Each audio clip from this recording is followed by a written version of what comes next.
recording this session and we'll make it available to you later. So feel free to ask questions, and if you don't want to be recorded, then you can go off webcam and just ask the question in the chat box. So the purpose for today's session is to go over some of the basics for advising and planning for the first semester students that are both the first years as well as the transfer students, because some of it might be brand new information to you.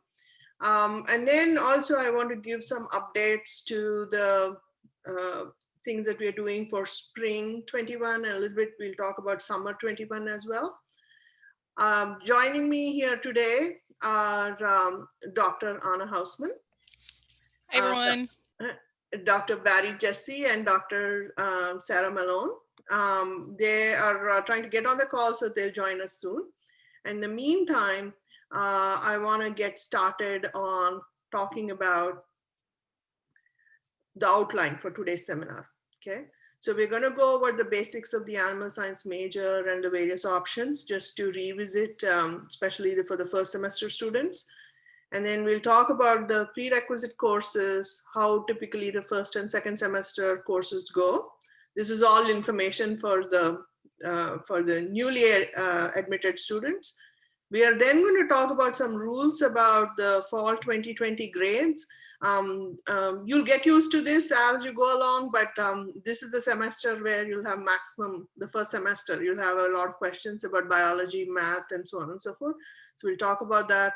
We'll talk about important dates that are coming up and how to go about planning and registering for classes. Then we'll talk about spring 21 courses and what we're going to be doing in terms of experience-based education courses, and then specific action items for students from different classes, from class of 21, 22, 23, 24. We'll have specific action items for you. It's not a long list, don't worry. So to get us started, Dr. Hausman is going to go over the animal science major and the different options. Thank you, Anna. No problem. Hello, everyone. I hope you all are doing well today. For everybody in New Jersey, the weather is gorgeous today, and my understanding is that across the United States, it's supposed to actually be a really great weather day. So hopefully you all get the opportunity to get outside before the true winter hits us. So I'm going to start off by just doing a quick reminder of the 5 options that students have the option of choosing for the animal science major. And I'll start at the 12 o'clock position and work around clockwise. So as a reminder, in the animal science major, you get to choose one of 5 options. You can also think of them like tracks.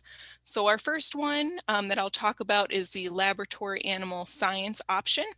And this one is specific for students that are interested in pharmaceutical companies, students that are interested in research, that are interested in lab animal care and how we take care of these animals and provide them the appropriate health and welfare standards in those regards. Our next option is our equine science option, and this option is for our students that are, of course, interested in horses. So equine is another word for horses. So these are for students that are interested in working in the equine industry, whether it be they're interested in maybe being involved in like a broodmare farm. They want to run a farm. They're interested maybe in the racing industry and being part of training horses.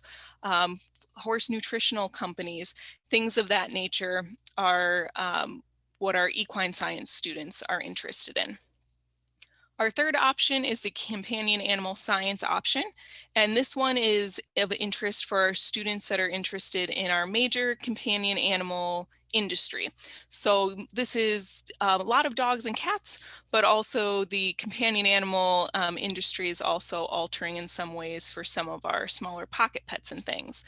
So these are for students that are interested perhaps in companion animal industry, whether it be the food industry, the toy, animal toys and nutrition.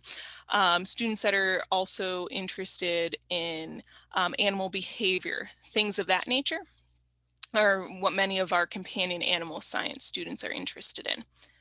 Our fourth option is the pre-veterinary medicine and research option. And from the name, you probably know the pre-veterinary research and medicine option is focused on students who are interested in getting into veterinary medical school.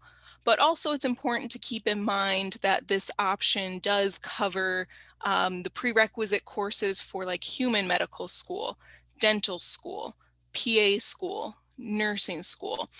Any of the health professions, this major is going to cover the coursework necessary to apply to those programs. Additionally, students in this option might be interested in research, whether it be master's degree, PhD, any type of post-undergraduate education program. Students in this option tend to be most interested in that. And then our last option is the production animal science option. And this one is for our students that are focused on and interested in our production animals. So these are cattle, sheep, goats, poultry, swine, et cetera, and these students in this option tend to be interested in a lot of times what we call the large animals, even though poultry aren't really a large animal, they're a little bit more production. But these students are interested in the livestock industry. So whether it be managing and working a farm, they might be interested in bovine nutrition or agribusiness, things of that nature. So as a reminder, those are the 5 different options, especially our first year students are going to be thinking about, because next semester is when you're going to officially declare your major. And as a little aside, don't feel like when you declare your major next semester it's set in stone. Do keep in mind that you can switch at a later time if you end up changing your mind. So don't get too stressed about that.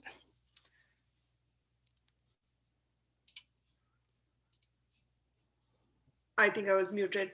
Thank you, Dr. Hausman. So as Dr. Hausman said, you don't have to worry about declaring your major till the springtime. One key thing here is to think about the common courses that you have to take for all these different options. For each of the options, you're going to have option-specific required courses and then electives that you get to choose for that particular track.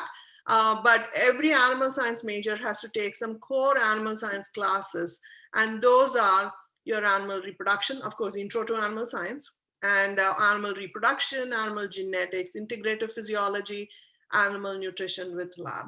The prerequisites for these courses are slightly different, right? So animal reproduction and animal genetics require you to complete biology with lab first.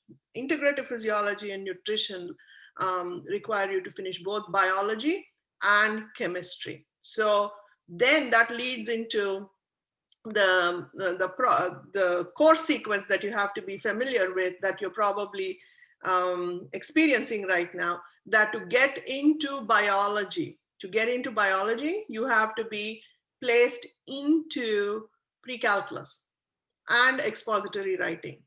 But to get into expository writing and pre-calculus, either you would have had to take a placement test, or yes, you have to take a placement test, or you might have AP'd out. You may have AP credits. Whichever the path typically is, elementary algebra, intermediate algebra to pre-calculus. There are 2 levels of pre-calculus. Pre-calculus 2-semester courses, and then 1 semester pre-calculus course. So you may have placed, based on your placement score, into the 2-semester pre-calculus or the 1-semester pre-calculus. And then after pre-calculus, you take calculus 135. That will suffice for animal science major, especially in the pre-vet track. If you are in a companion animal science track or equine science or the production animal science, pre-calc is the maximum math that you have to take. So that would be my kind of people, because I don't like math. But for pre-vet track and lab animal science, you do have to take calc. And in fact, it's a prerequisite to apply to vet school. So if you don't have calc 1 credits, you cannot get into vet school. But that is a little bit later. What you have to focus on is your situation right now this semester for pre-calculus. You may be in pre-calculus 111 or 115, okay? And then the next sequence is calculus. Yeah, you can take calculus in a later semester. It doesn't have to be next spring, but it's a good idea probably to get it over with. Now, with regards to English, expository writing is the course you have to be placed into to get into general biology. So if you're in basic composition this semester, you'll be taking expository writing in spring, and then you'll be you can take general biology later in the summer potentially. Then there's a second writing course that you have to take, which is writing in the disciplines. Again, that can be done in a later semester. So our focus right now for first semester students is to think about what you need to do in the next semester and how to get yourself registered. There's a whole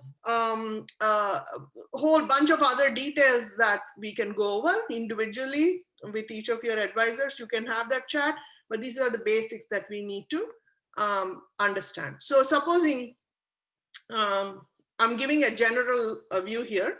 Supposing you are in a certain set of courses in fall 20 now. So you might be taking a math course, an English course, maybe you're in general biology, maybe you're in Gen Chem 1, okay, if you AP'd out of general biology. And for sure, you might be in some SEBS courses, SEBS core curriculum courses. You would be in Intro to Animal Science, and maybe if you're a transfer student, you might be taking Intro to Animal Science and Companion Animal Science this semester. So what are you going to do for next semester? So the plan typically for spring 21 is take the next sequence of math course, next sequence of English course. If you're in basic composition, you should absolutely go for expository writing without delay for spring. But if you were in expository writing in fall, you can wait a little to take the research writing course later. Okay, writing in the disciplines, you can take it later. Now, if you are in Gen Bio 1, now next sequence is General Biology 2 with the lab. Now, again, there, you can take General Biology 2. For sure, you should try to get into that for spring. But lab, if needed, you can postpone it to the summer or fall. General Chemistry, same deal. Only thing here you need to note is the General Chemistry lab is called Introduction to Experimentation. It's not obvious that it's the chemistry lab. So please keep that in mind. It's 01, 160, 171. All of these courses have multiple sections. So you need to build your schedule carefully and look at the schedule, okay? So to answer a basic question, what do I have to take for spring? This is roughly what you might want to take for spring if you are a first semester student going into the second semester. Now, if you're a transfer student who's already done some of these courses, it'll be slightly different, and we'll go over that in just a second, okay? Now, while we are on this topic, there are a few things you need to know about the grade policies, okay? And some of these policies are actually new, even to us advisors. Some things have changed over the last 2 years. And what you need to know is that if you want to go from general biology 1 to 2 or general chemistry 1 to 2, you have to have a grade of C or better, okay? Previously, they used to allow a grade of D. You could progress, not anymore, okay? So you have to make a C or better to progress into the next course in the sequence. For pre-calculus, if you are doing poorly in the pre-calc 115, which is a 1 semester course, then you should take the 111 and 112 as the repeats. Do not try to repeat the 115 again. Usually from the statistics that they've run on such situations, they have found that it's better if the student takes the 2-part pre-calculus. Now, if you get a D in pre-calculus, Dean Traxler, I think, is on this call. She helped me understand this better. They do allow a D in pre-calc 111 to allow progression to pre-calc 112. So that's kind of a little bit good news. And then also note that if you're doing poorly in pre-calc 111, don't try to register for pre-calc 115 in spring. It may allow you in the system, but it's not a good idea. That is not a good idea to jump ahead, especially if you're doing poorly in pre-calc 111. You should repeat pre-calc 111, okay? Now with general biology 115, if you do poorly, You may not be allowed to retake General Biology 115 in the spring. They may make you wait to take it in the fall. In which situation you could take it outside of Rutgers, or you could take it at Rutgers. You could take it online. Most probably summer courses will also be online. So you could take it, repeat it in the summer. In the summer, it's a compressed time period. So they teach General Biology 1, 2, and lab all together in the 12 weeks of summer. So instead of taking it from September to May, you get it all done just between June, July, and August. Okay. So that is a decent option if you're doing poorly in General Biology right now. And then same thing goes for General Chemistry 161, that if you are not doing poorly, then maybe it's a good idea to take it outside of Rutgers. One thing is that you can transfer General Chemistry credits separately for 1 and 2. For General Biology, if you do it in a community college outside of Rutgers, you have to take all of the pieces together. General Biology 1, 2, and lab have to be taken in the same institution. You cannot split them up. Okay. But one thing you have to note is that Rutgers has a nice policy that you can replace grades up to 16 credits of poor grades of D's and F's can be replaced by repeating the course. Okay. So if you did poorly in General Biology 1 now, and you got a D or an F, and that is in your GPA, and you then take General Biology in a community college, then you will not be able to utilize the repeat course policy and replace those grades. So that poor grade will remain on your transcript. However, what I want you to note is that when you transfer in courses, the grade, you transfer the credit, but you don't transfer the grade. If you get a C or better in the course outside, it is accepted as equivalent in Rutgers, but they don't transfer your grade. So it doesn't matter if you got a A in a community college course, they're not going to add that to your GPA here in Rutgers. Rutgers GPA stands by itself. Okay, so please keep these in mind as the semester is wrapping up. I know it's been a crazy time, but by staying organized, you can have a strong finish to the semester. Okay, so what are the things? What are the important dates that are coming up that you need to keep in mind? First of all, on Monday, which is why we are doing this seminar today, on Friday, on Monday, the spring 21 schedule of classes is going to go online. You'll be able to see everything that's being offered in spring, and you'll be able to register starting on November 30th. This is kind of later than usual. November 30th also happens to be the last day to withdraw with a W grade. Anyone can withdraw from course or withdraw from the whole from the university, from all the courses by November 30th. And you should definitely talk to your advisor before you make any big decisions. Okay. Now, last day of fall 20 classes is December 10th, and reading days are December 11th and 14th. Final exams, winter session, you get the picture. Now, spring semester starts January 19th. And as far as we've been informed, spring is going to be a remote semester. Okay. Now, coming back to the November 30th pre-registration, registration, tomato, same thing. Okay. So what is this deal? So depending on the number of credits you've accrued so far, you are given priority for registration. So students who have 105 or greater credits, because you have to earn 120 credits. So basically, if you're in the final semester, you get to register first. So then it drops to 90 or greater. So by December 1st, seniors can register. Then by December 4th, maybe juniors can register. And then all the new students, all your first years, you will be registering December 8th. Okay. So you have from now till December 8th to really work out your schedule. Okay. So how do you do that? What are the things you need to know to get registered? First, you look at the schedule of classes.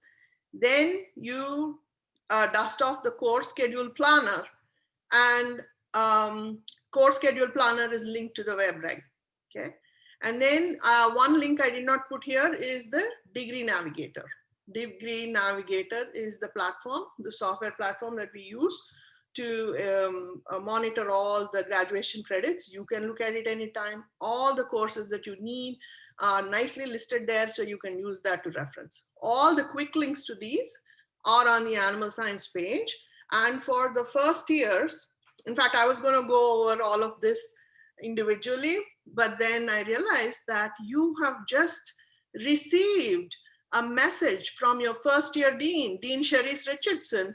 She's given you links to how to navigate for registration and how to navigate the schedule of classes and the course schedule planner. So we don't have to go over that here, but the basic idea is that literally you just say Rutgers course schedule planner. It's self-explanatory, you play around with it. And once you have a schedule that you like, okay, when you're ready, you can actually save the favorite schedule that you want. When you're ready, you hit register and it directly connects to WebReg and registers you. The one thing you need to pay attention in the whole thing is the index number. Keep an eye out for the index number and jot them down as you go along. If you see a section with the index number, if you see a section you like, then note down the index number, because that's what you'll need to get yourself registered. So if you need help with advising, if you need help with planning out, not just for next semester, but for the next 4 years, or even if you are a junior or a senior and you have questions, you come to us, okay? Don't try to find the information on the internet, and friends are great, but ask us, because that's why we are here, to answer your questions. So for first years, you are assigned to specific advisors. I think all our advisors are here today. I am sorry about that. Our dog just had to go crazy right this minute. Sorry, I think it's under control. Yeah, so for upper class students who don't know who their advisor is, because in the first year, you've been assigned to one of us, Dr. Hausman, Dr. Jesse, Dr. Malone, and myself. But then you get rotated off to more advisors in the animal science program. So if you're wondering who your advisor is and you've never met them, go to the My Major SEBS portal and you'll find the information there. And if you're wondering what this My Major thing is or other things I'm referring to here, the sebs.rutgers.edu website is awesome. It has all the information that you need. We link out from the animal science page to the SEBS page, okay? And like the important dates, literally I pulled it from there, okay? All the data. So go to the sebs.rutgers.edu academics, and there's the My Major. There's also this important link called forms. You'll be using this for one reason or the other. So bookmark this and it'll be very useful to you, okay? So this is where you find that information. Then also to note is that our Dean of Academic Programs and other deans, they are in Martin Hall. So usually we are next door to each other, right? Bartlett Hall and Martin Hall are next to each other. So when we'd meet you guys in person, we'd say, go to Martin Hall, get this signed. Or they would send us over, say, go to Bartlett Hall. And there'd be like this, traffic. And I really miss that, right? But now they're actually virtual and available to you. Here's the Zoom link, okay? Here's a Zoom link, and you can actually go ask the reference deans. They are available to you from November 30th through December 10th. They're available to you anyway. So in the in this page, in the SEBS page, I did not take a screenshot of that. In the right-hand corner on the bottom, there's actually a chat button. I go there to get help quite a bit. And they always answer your question. It's amazing because they rotate out the deans and they have all these quick resources. There are some questions we cannot answer, like about registration or financial aid or certain things specific to your records that we don't have access to. Martin Hall deans will have an access to. So you can ask regular questions there any day. And specifically to do with registration, they have these Zoom sessions, like the open house kind of thing, where you go in there and ask your specific questions and they'll help you get registered. So this help is available, okay? So do consider exploring that. Then I want to pause a minute here to see if there are any questions or comments here. Dean Traxler is here, and she said Dean Richardson's email will go out tonight via email, so look out for that email, is what she's saying. And the easy way to go to the virtual Martin Hall Zoom is by connecting to us on chat. So go to that button, chat button on the bottom right corner, click the widget on the lower right corner of the sebs.rutgers.edu web page. Okay, so that's this is going to really be helpful. You wouldn't understand, like as you're dropping one section, adding another section, they'll hold your hand during that process. Some of it we don't have access to, but they have access to. Now to the transfer students, make sure this is the time. Log into Degree Navigator, and if you have an associate's degree and you came in with an associate's degree, then you should have transferred up to 60 credits, right? Because you did 2 years in community college, you transferred here.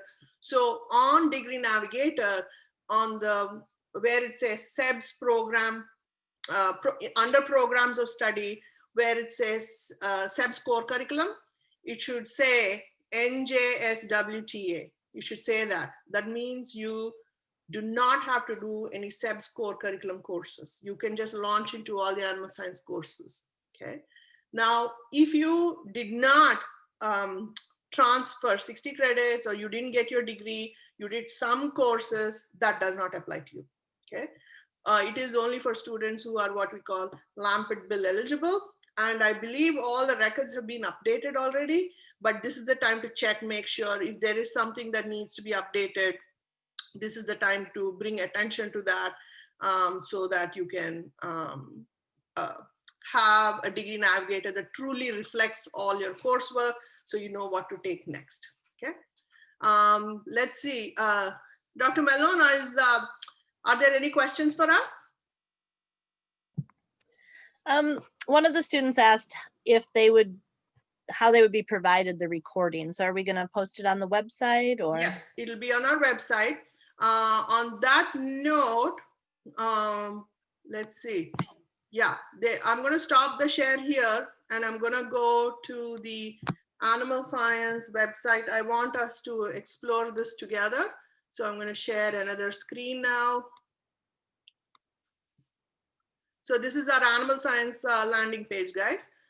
So we have the undergraduate program. That's where you'll find a lot of things. But more importantly, we have this nice button here. All you have to do is push these 2 buttons. There's a SEBS homepage, which links out to my major, forms, all that. And then you have the department COVID-19 resources page. You have the recording from the previous town hall that we did, and links to various documents. In fact, one of these documents, the EBE credit waiver, I'm going to be referring to this in just a minute. And this is the same page on which this recording will be added, and the PDF of this presentation will be added. Anything else that will go together, it'll be on this page, okay? So all you have to do is go to the animal science page. Now, on the undergraduate program page, on the right-hand corner, you have all these quick links. This is where you go and explore all the links. Okay, so I'm going to stop the share there and go back to our presentation.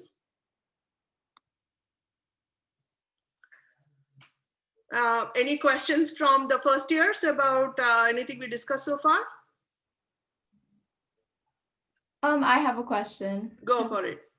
Okay, so so in order to schedule like an advising session, do we contact our advisor through email? Sure. Yeah. Okay. Yeah. Okay. And yeah. Is there any other way? Would you prefer them to call you, Dr. Hausman, Dr. Malone? Email is good? Mm-hmm. Yeah. Email's great. I mean, they can call me too, but with teaching and things, I find I tend to get phone calls when I'm teaching class. So usually email is the easiest. Yeah. And today, right after this session, we're going to go into breakout rooms, and you can choose to go to whichever advisor and have a longer conversation right today, okay? Oh, okay. Okay. Yeah. Thank you. And that will not be recorded. I won't record the breakout rooms. Okay.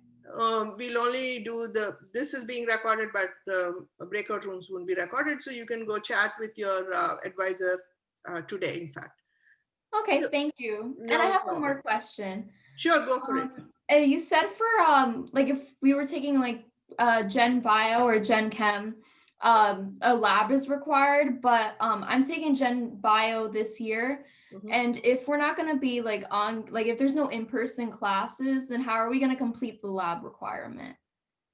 So they have simulations of the lab, and they have web platforms where you can do the experiments through simulations. Okay.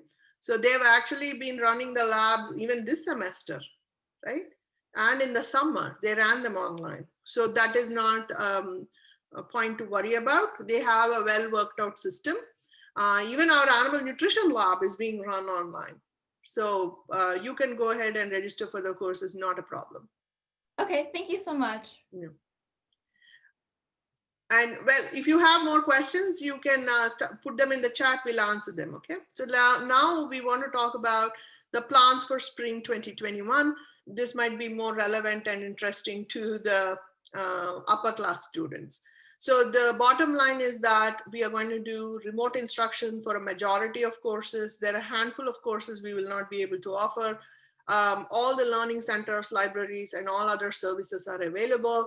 They have really enhanced even the health services and CAPS. So Rutgers is going full out for helping the students. So everything is there, it's only virtual, okay? But the interesting and more, satisfying thing to say right now is that animal science is going to offer a lot of in-person courses that are the experience-based education courses, okay? In the fall, we were restricted. We couldn't offer as many. There were only about 30, 35 students who could take experience-based education courses, but we have really increased the capacity, and up to 150 students can take experience-based education courses in the spring. So that's the good news, okay? So how will you find out what are all the different courses? We have a course offerings chart. This is on the Animal Science webpage. It's called under course offerings on the tab in the undergraduate program. You can find this page. So what is highlighted in green? These we went through a special process to get them approved. All these green highlighted boxes, these are all in-person courses. So most of these are experience-based education courses that are going to run on the farm and in the animal facility. And then we have one of the equine related courses that's going to be an evening course that's going to be in person. Okay, so the course offerings chart is already loaded on the Animal Science webpage. Thank you, Aaron, and thank you, Dr. Manger. She helps me with assembling everything. Thank you so much. And between this chart and the schedule of classes, you should have a pretty good idea. And for your quick reference, the only courses that have been canceled for spring 21 are these: the poultry section of animal handling and fitting. The dairy cattle AI course has to be canceled if it's remote, because it's too much of a process to go to Lancaster County and everybody traveling together, having to stay in a hotel there while you're doing the course. It may not be amenable to the current pandemic situations. Then the production animal science management course is going to be offered online, but the lab is now been postponed to fall 21. So because you visit a lot of different farms during this lab portion of the course, and it's hard to do that when you're doing it remote. But the main course, the classroom portion of it, will be offered remote. And animals and the law 460, that course has been postponed to fall and is not going to be offered in spring. Other than that, every other course that we typically offer and more, they're being offered in spring 21. So take a look, please. So as far as farm courses, experience-based education courses, remember this. Animal science students have to do 7 EBE credits. Because of the pandemic, for 2021 grads, we waived 2 EBE credits. So they only had to do 5 EBE credits. And because they get to register first, they will get first dibs to register for any course that they want, and including EBE course, so they are in good shape. We are going to offer EBE courses in the summer, again in the fall, so folks don't have to worry. We are going to be offering these courses, but in limited capacity. There are specific health and safety related protocols that are in place. I'll talk about that in just a minute. For now, what you have to note is that animal handling fitting exhibition courses. This is usually in preparation of ag field day.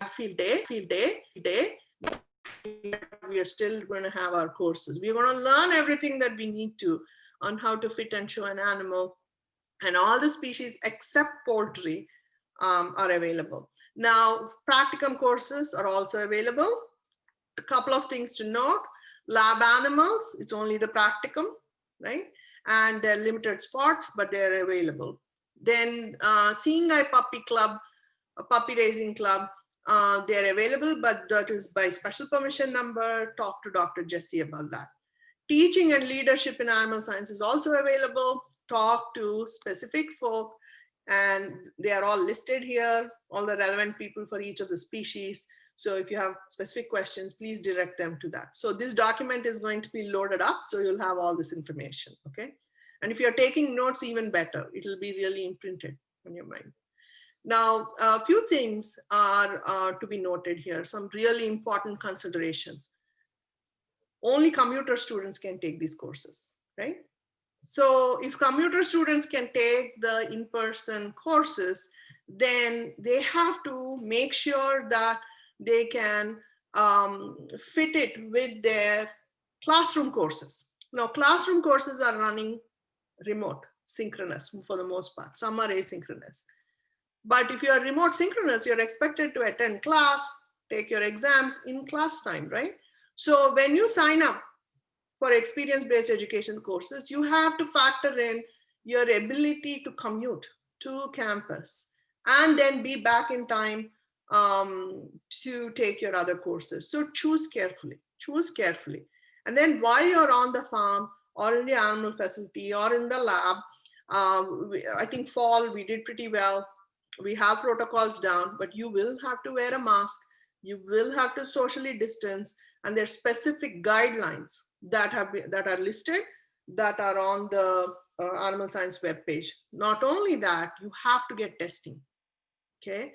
And you might be required to take a test every week, possibly, okay? Now that means it's not a nasal swab, so it's not too bad. It's a spit test. You take a spit test, and as needed, you'll have to take quite a few tests through the semester.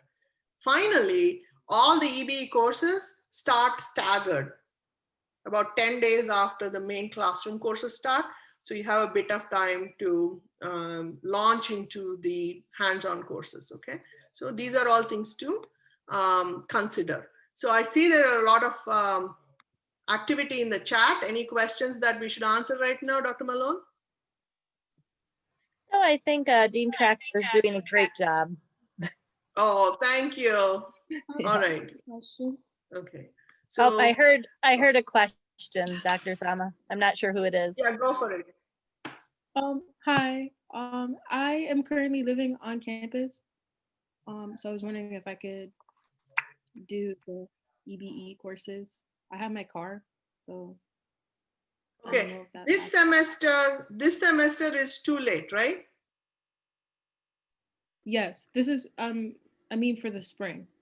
Yeah, sure. Okay. Yeah, I also put in the chat the link if students can apply for housing in the spring. And so anyone living on housing would obviously be able to take these courses and participate because the bus system is running. thank you. Thank you for posting that link. I didn't have that handy. So the answer is yes. Thank you so much. Any other questions?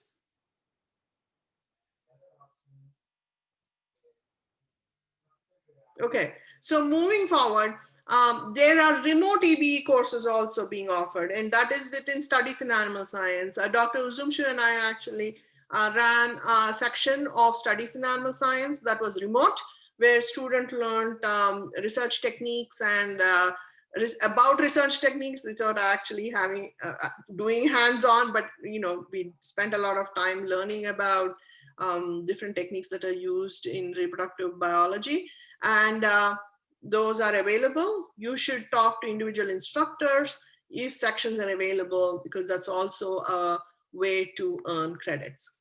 So you may wonder, like, okay, if only commuters can take some EBE courses, I don't live in New Jersey, I'm out of state, or I can't commute, so what's the deal? So number one point to note, 2021 grads, they already got a 2 credit waiver, and they should have been in the 120 credit version of the 120 credit graduation requirement. So we went over this when we did a virtual town hall in July, and the information is over there. But supposing there's a change in how you thought you would do spring semester, but now you change your mind, go ahead and fill out the EBE waiver form, okay? So that we can keep track and give you that waiver. So that is for 2021 grads. So we are taking care of you, okay? Between substituting an elective instead of an EBE course, or getting 2 EBE credits waived, I think you guys should be in good shape.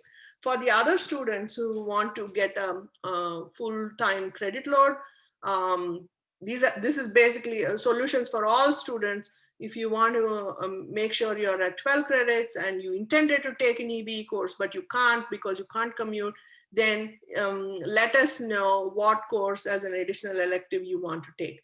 We have not made any decisions about waiving EBE credits for the class of 2022 yet, because we are offering all these options, and in summer and fall, things might change. Things might change. If the need arises, we will waive credits next semester. But right now, I think people are in good shape for class of 2022, and we can have individual conversations about where you are at with the EBE credits. Some of the electives that you can choose that have open spots to fill in for a full credit load are listed here. So try them out. And again, here's the link for the EBE credit waiver and substitution form. And at this time, I implore only to the 2021 grads and 2022 grads to think extra about EBE courses. 2023-24 grads, you have plenty of time. There'll be many opportunities to fulfill those EBE credits in future semesters. So don't worry about it at this time, okay? That being said, what about research in animal science? Well, limited in-person undergraduate research is available. Talk to your specific mentors. GH Cook thesis is already underway for the seniors. Some of the rising seniors, meaning you're a junior, spring semester, if you have a GPA at a particular level, you might be invited to do a GH Cook thesis. In which case, you should approach specific research mentors in whose work you're interested, and then explore those possibilities. But in terms of work in the labs, capacity is reduced. There's a lot of testing and social distancing and mask wearing and protocols to follow, but research has been coming back, and there are some limited availability if you're deeply interested in doing research, okay? So having said all this, I want to sum up with some basic action items, and then we can take more questions. So what are the action items? 2021 grads, I think you know what you have to do. Okay, so I'm not worried about you. You shouldn't be worried about you. You just, how to put it? You just cruise to the finish line now, okay? Now, class of 2022, your big action item is getting your senior worksheet done in spring, okay? Do not think that you'll just like think about it later and then you'll forget about it, and then your registration will stall for fall 21. So get your sign off from your advisor in spring. Make sure you speak to your advisor. In class of 2023, just keep calm and carry on and keep chatting with your advisors as questions come up. If you are in the class of 2024, you need to declare your major in spring 21. It's no biggie. You are learning about all the different options. So you'll make up your mind. In spring, you'll declare your major on the My Major portal. And also, if you're interested in coming to campus to work with animals, you have to finish the working with animals process. You probably heard about that in the Intro to Animal Science course with Dr. Jesse, but you do need to take care of that. And then you can chat with your advisors as things come up, and you know where to find us. And our email addresses are all there on the Animal Science webpage. Okay, so here I think we should pause and you should ask your questions.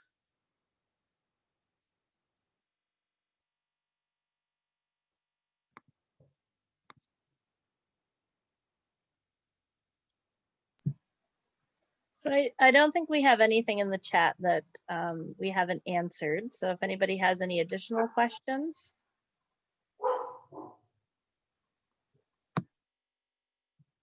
Okay, so I'm actually going to stop the recording here.